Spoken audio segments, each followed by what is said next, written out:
Imagine buying your dream home, only to have your neighbour keep breaking into it, claiming it's for the homeowners association. But when this man finally fought back, he didn't use violence, he used red paint. And what happened next shocked the entire neighbourhood. The nightmare on Willow Creek. You won't believe what this poor man had to go through in his own home. This is the story of Marcus Johnson, a hard-working man who just wanted peace, but ended up living a real-life nightmare, thanks to a neighbour who just wouldn't stop crossing the line. Marcus had spent years saving every penny he could.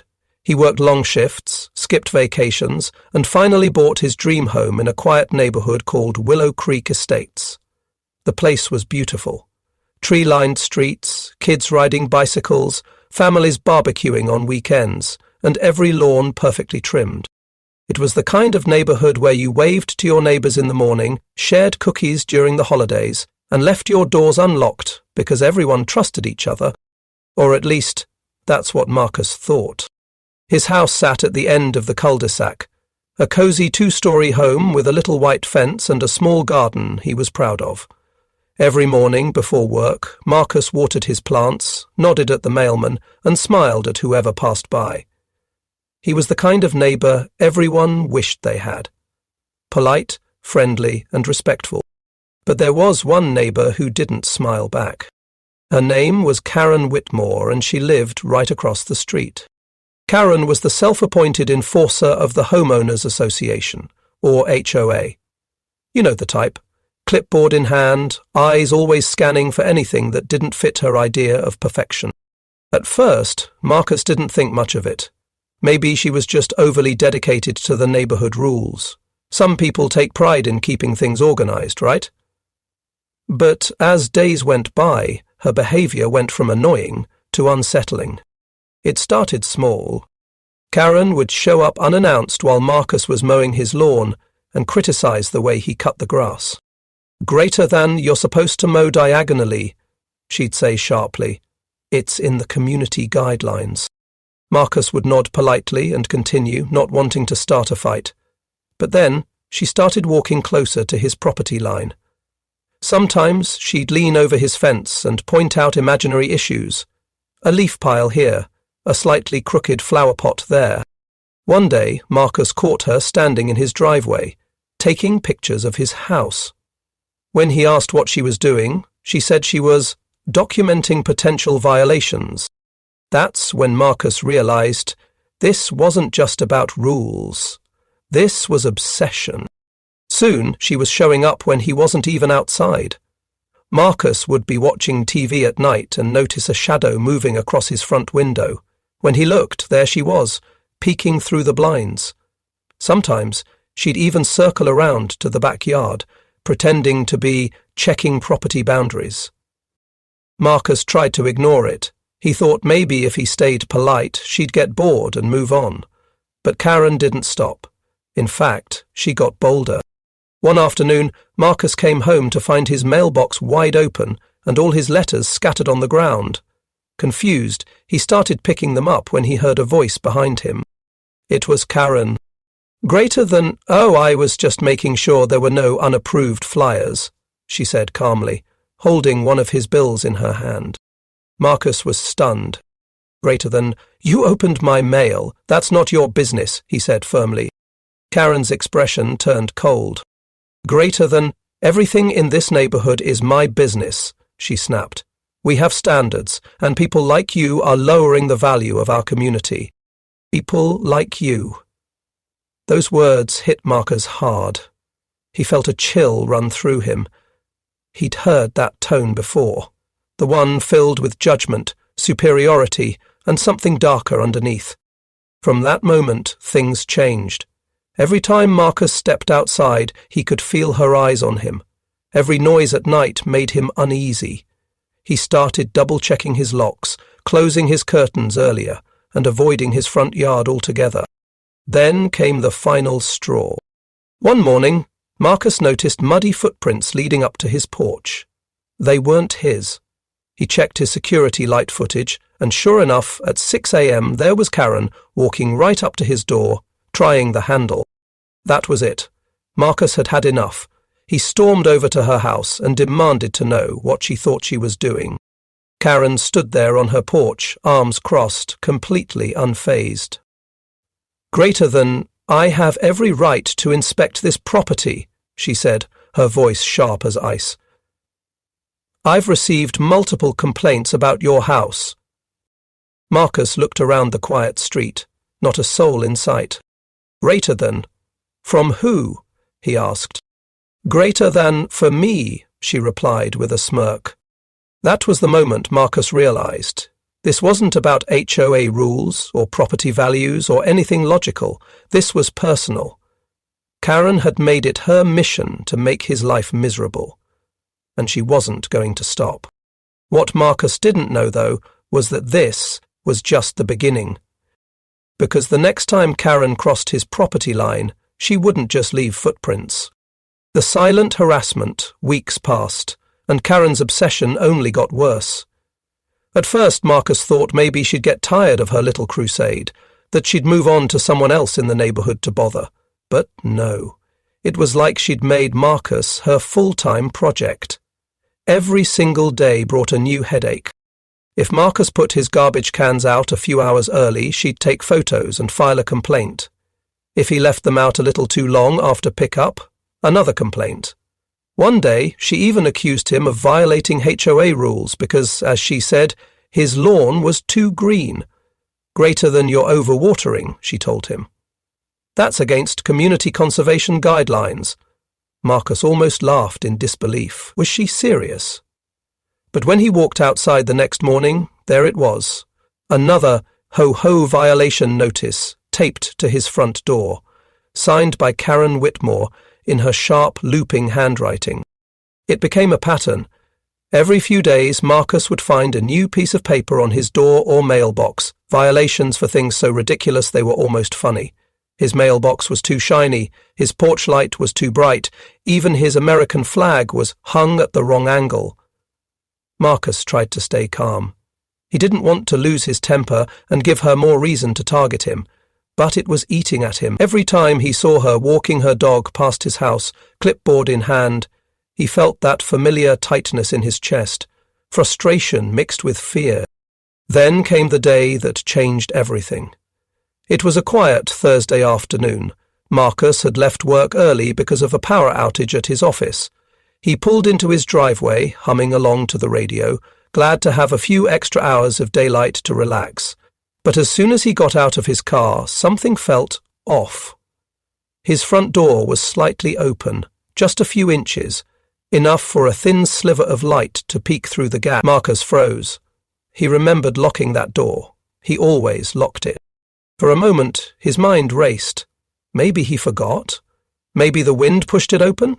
Or worse, maybe someone broke in. Cautiously, he stepped forward and pushed the door open. And that's when his heart dropped.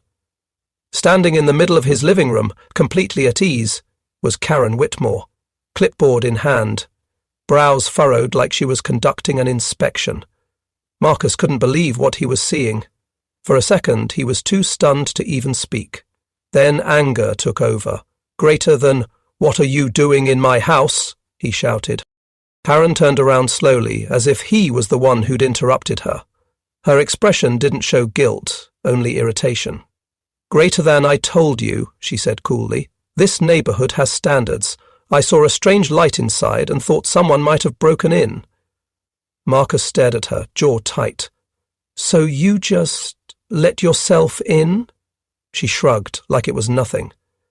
"You should be thanking me for keeping an eye on things. You people never appreciate responsibility." You people. Those two words again, laced with the same cold undertone as before. Marcus clenched his fists, forcing himself not to say something he'd regret. "Greater than, get out of my house," he said through gritted teeth.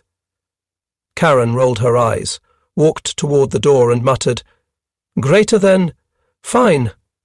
But I'll be reporting you to the HOA for being aggressive," and just like that she was gone, leaving the front door wide open, and Marcus standing there, speechless, his heart pounding with rage. When he finally snapped out of it, he grabbed his phone and called the police. He told them everything, how she'd entered without permission, how she'd been harassing him for weeks. But when the officers arrived and took a look around, they shook their heads. There were no signs of forced entry, nothing was stolen, and since she claimed she thought there was an emergency, the officer explained that legally there wasn't much they could do. "Greater than sir," one of them said. "I know this sounds unfair, but unless you can prove intent, like she broke in or damaged something, our hands are tied." Marcus stared at the floor, disbelief flooding through him. "So she can just walk into my home and get away with it?" "Greater than if she tries again," the officer said. "Get proof. That's the best thing you can do right now. Proof." Those words stuck in Marcus's mind long after the patrol car left.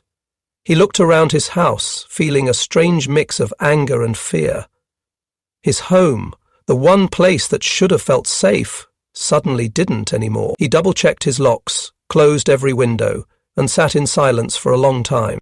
And then, as he stared at the faint outline of Karen's footprints on his carpet, a thought began to form. He couldn't fight her by yelling. He couldn't count on the police or the HOA. If he wanted peace, he'd have to take matters into his own hands. And that's when Marcus decided, the next time Karen crossed that door, he'd be ready. The red paint trap. Marcus had reached his breaking point. He was tired of feeling like a stranger in his own home, tired of locking every window twice, jumping at every sound, and watching his back every time he stepped outside. Karen had turned what should have been his safe haven into a constant battlefield. But Marcus wasn't the kind of man to give up. No, not anymore. That night, as he sat at his kitchen table staring at another bogus HOA notice Karen had left, something in him snapped, not in anger but in clarity. He realized Karen wasn't just a bully. She was a control freak who thrived on pushing people until they broke. But this time, Marcus wasn't going to break. He was going to outsmart her. For the next few days, he planned carefully. He started by installing a small security camera above his front door, cleverly hidden inside the porch light fixture. The camera had motion detection and night vision, perfect for catching anyone sneaking around after dark. But Marcus knew one thing: Karen was sneaky. She'd never do anything in broad daylight where someone could see her. If she came again, it would be at night when no one was watching. That's when Marcus remembered something his grandfather once told him when he was a kid back on the farm. He had been dealing with raccoons stealing eggs from the chicken coop. His grandfather said, "Greater than bright snake, make sure it leaves a trail." Those words echoed in Marcus's head like a spark of genius. He went into his garage, rummaged through a few old cans, and found exactly what he needed. A half-used can of bright red paint. His plan was simple but clever. He opened the can, dipped a small brush, and carefully painted a thin, invisible line of red paint along the inside edge of his front door frame, just enough that if someone tried to open the door, they'd have to touch it. It wouldn't be visible in the dark, and even in daylight you'd have to look closely to notice it. He cleaned up, tested the camera, and then sat back with a deep breath. The trap was set. All he had to do now was wait. For the next 2 nights, nothing happened. Marcus stayed up late, watching TV, pretending to relax, but his eyes kept darting toward the porch light camera feed on his phone. No movement. Just the occasional raccoon or passing car headlights. By the 3rd night, he was starting to think maybe Karen had finally given up. He almost went to bed early. But then, at 9:45 p.m., his phone buzzed. Motion detected. Marcus froze. He opened the live feed on his phone. There, on the small screen, was a shadowy figure creeping across his porch. The figure stopped in front of his door. The porch light flickered faintly, just enough for Marcus to recognize that familiar shape. It was Karen. She looked around nervously, making sure no one was watching. Then, with a slow, deliberate hand, she reached for his doorknob. Marcus's pulse raced as he watched her twist it, once, twice. Then came that soft, chilling sound. Click. The door creaked open just an inch. Karen slipped inside. Marcus clenched his jaw. His hands trembled, but not from fear this time, from the sheer adrenaline of knowing she'd walked straight into his trap. The next morning, the sun was shining, the birds were chirping, and Marcus felt a strange calm as he stepped outside. He turned toward his front door, and there it was. Red fingerprints. Smudged all over the door handle, the frame, and even the edge of the doorknob. The bright red paint stood out like a glowing accusation. Marcus let out a low chuckle. She'd done it. He went inside, opened his camera footage, and hit play. And there it was, crystal clear. The video showed Karen sneaking up to the house in her robe and slippers, wearing gloves and carrying a small flashlight. She glanced over her shoulder, then twisted the doorknob. When she opened the door, the paint transferred right onto her hand, even through her thin latex gloves. For nearly a minute, she crept around Marcus's living room, shining her light on his furniture, his bookshelf, even his family photos. Then she turned and quietly slipped out, closing the door behind her like nothing happened. Marcus watched the video 3 times, each time feeling a mix of satisfaction and disbelief. She had violated his home again. But this time he had proof. Real, undeniable, caught on-camera proof. He could call the police. He could call the HOA board. He could expose her for what she truly was, a bully, a trespasser, and a fraud hiding behind her fake sense of authority. But instead of rushing to confront her, Marcus smiled. He wanted to do this the right way, calmly, professionally, and in front of everyone who'd ever believed her lies. Because the next move wasn't going to be made in anger, it was going to be made in strategy, and when Marcus made his move, Karen wouldn't see it coming. The exposure, Marcus didn't call the police right away. He could have, he had every reason to, but he wanted something better than just an arrest. He wanted everyone to see the truth. The same neighbours who'd whispered behind his back. The same HOA members who had ignored his complaints. And especially the same woman who'd made his life a living nightmare under the banner of community rules. So instead of dialing 911, Marcus made another call, this one to the Homeowners Association board. He requested an emergency HOA meeting, claiming he had important evidence regarding neighbourhood safety. That phrase alone was enough to get everyone's attention. Within 24 hours, the meeting was scheduled in the community hall. The next evening, the small room filled up quickly. Folding chairs scraped against the tiled floor as neighbours murmured to one another, wondering what all the fuss was about. Some looked annoyed, others curious. And then, as if on cue, Karen Whitmore arrived.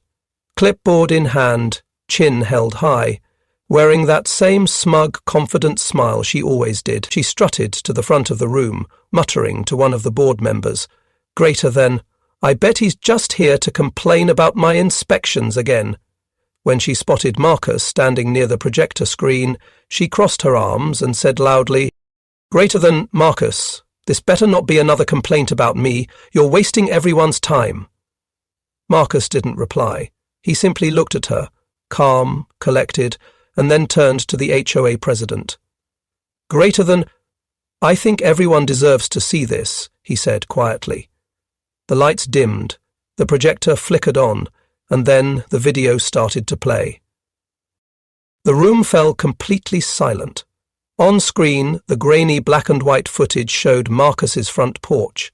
A shadow approached. The figure looked around, checking for witnesses. Then the camera zoomed in just enough for everyone to recognize the unmistakable shape of Karen's face. She reached for the doorknob, twisted it, and pushed the door open.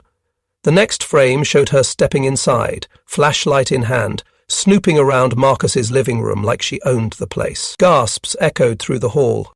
And when the video ended, when the image froze on Karen closing the door, red paint smeared all over her gloved hand, every eye in the room turned to her. For the first time since Marcus had met her, Karen looked speechless. Her face went pale. She tried to stand taller, but her body betrayed her, a small tremor in her hand, a flicker of panic in her eyes. She opened her mouth to speak, but before she could, the HOA president slammed his folder shut. "Ich! Greater than Karen, he said firmly.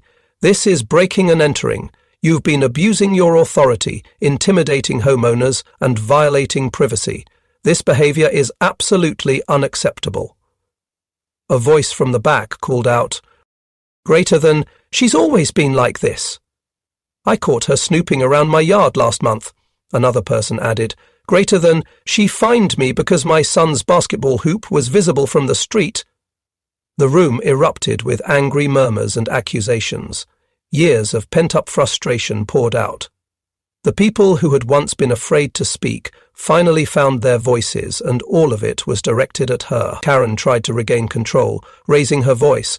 Greater than, You don't understand. I was just trying to maintain order. He's lying. That footage is probably edited. But no one was buying it. Marcus didn't have to say a word. The red paint on the video spoke louder than anything else. The HOA president turned toward Marcus. Greater than, we'll be contacting law enforcement immediately. Thank you for bringing this to our attention.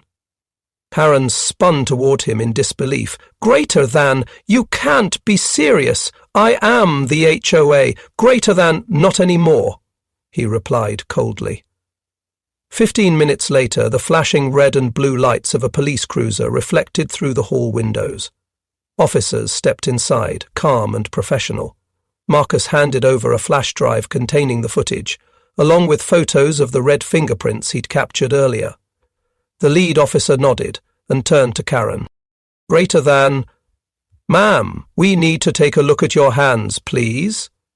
Karen hesitated, but when the officer gently lifted her hand into the light, faint traces of red paint were still visible around her nails. The second officer checked her purse, and there it was again, a smear of the same colour on the strap. Even the door handle of her car outside had streaks of red. The evidence was undeniable. When the officer read her rights and placed the handcuffs on her wrists, the room went quiet again. Karen's eyes darted around, desperate for someone, anyone, to defend her. But no one spoke. Position. Neighbours she had terrorised for years simply watched as she was led out the door. Some looked angry, others just relieved. Marcus stood near the back, arms crossed, calm and steady. He didn't smile, he didn't gloat, he just exhaled slowly, deeply, as if a heavy weight had finally been lifted from his chest. As the officers guided Karen into the squad car, the HOA president turned to Marcus and said, Greater than, you did the right thing, son. She had this coming. Marcus nodded, quietly replying, Greater than. I didn't want revenge. I just wanted peace. And with that he walked out into the cool evening air, free, at last, from the nightmare on Willow Creek. Justice and peace restored after that day. Willow Creek Estates didn't feel the same anymore. For months, tension had hung over the neighbourhood, invisible but heavy. The quiet streets had carried whispers, side glances, and unspoken fear. But once the truth about Karen came out, something shifted. It was as if a thick fog had finally lifted. Neighbours who once avoided Marcus, who used to cross the street rather than wave, now approached him with genuine smiles. Some came to his door with baked goods or coffee, others with simple apologies. Greater than, I'm sorry we didn't believe you sooner, one woman said softly. Greater than, we all knew she was controlling, but we didn't think she'd go that far. Marcus accepted every apology with kindness. He wasn't bitter, just relieved. For the first time in months, he felt seen, respected, believed. The HOA board moved quickly after the incident. They held a formal vote to permanently remove Karen Whitmore from her position. Not only that, they started rewriting several of their rules, adding stricter policies to prevent abuse of power. No more self-appointed enforcers, no more harassment disguised as inspections. Marcus had exposed something much bigger than just a bad neighbour. He'd exposed a flaw in the system, and in a way, that's what made people respect him even more. He didn't scream, didn't threaten, didn't lash out. He stayed calm, collected, and strategic. In a world where most people would have lost their temper, Marcus chose dignity. A few weeks later, peace finally settled back into Willow Creek. The grass seemed greener, the air lighter. Kids played outside again, riding their bikes past Marcus's house with cheerful laughter. The same house that once felt like a prison now felt like a home again. For the first time in months, Marcus slept soundly. No nightmares, no fear that someone was standing outside his window. Just silence. The good kind. Every morning he'd make himself coffee, step onto his porch, and watch the sunrise spill across the quiet cul-de-sac. It was his little moment of gratitude, a reminder that sometimes peace doesn't come from revenge, but from closure. One evening, as the sun dipped below the trees, painting the sky in orange and pink, Marcus stood on that same porch, lost in thought. The air was calm, cool, and still carried the faint scent of freshly cut grass. That's when his neighbour, Mr. Daniels, an older man who had lived there for over 20 years, strolled by with his dog. He paused at Marcus's gate, smiling. "Greater than man," he said, chuckling. "I gotta hand it to you. You handled that whole situation with more class than I've ever seen. Most folks would have lost their mind." Marcus grinned, shaking his head. "Greater than, trust me, I came close," he said with a light laugh. "But sometimes you don't fight fire with fire." He looked down at the red mailbox, freshly repainted after the ordeal, and added, "Greater than, you just use a little red paint." Mr. Daniels laughed and nodded approvingly. "Greater than, well, you sure showed her and the rest of us how to stand up the right way." Word of what happened spread far beyond Willow Creek. People started referring to it as the red paint trap. It became something of a local legend, a story about how one man turned patience and cleverness into justice. For many, it was more than a funny tale. It became a symbol, a quiet victory against harassment, discrimination, and the abuse of power. Parents told their kids about it, teachers used it as a lesson in standing up for yourself, and neighbours reminded one another of it whenever small disputes arose. And Marcus? He never bragged. He never showed off. He just kept living his life, peacefully. He focused on his garden again, mowed his lawn on weekends, and waved at everyone who passed by. He even noticed that new people moving into the neighbourhood seemed warmer, kinder, and more open. Maybe the whole ordeal had taught Willow Creek something important, that respect and boundaries mattered more than rules and control. Every now and then, Marcus still thought about Karen. He heard she'd moved away after the incident, trying to start over somewhere else. He didn't hate her, not anymore. If anything, he pitied her, because deep down he knew people like Karen were prisoners of their own bitterness. She learned the hard way that power without kindness only leads to isolation, and that some doors, especially the ones you force open, are better left closed. One quiet night, Marcus sat on his porch swing, watching the stars twinkle above the sleepy street. The same porch where fear once lived now held peace. He took a slow sip of his tea, smiled to himself and whispered, "Greater than finally home." Because in the end, this wasn't a story about revenge. It was a story about patience, proof, and the power of staying calm when the world tries to shake you. And that's how one man, armed with nothing but a camera, a paintbrush, and a little bit of wisdom, brought peace back to Willow Creek. That was The Red Paint Trap. If you liked it, subscribe now for more jaw-dropping true stories.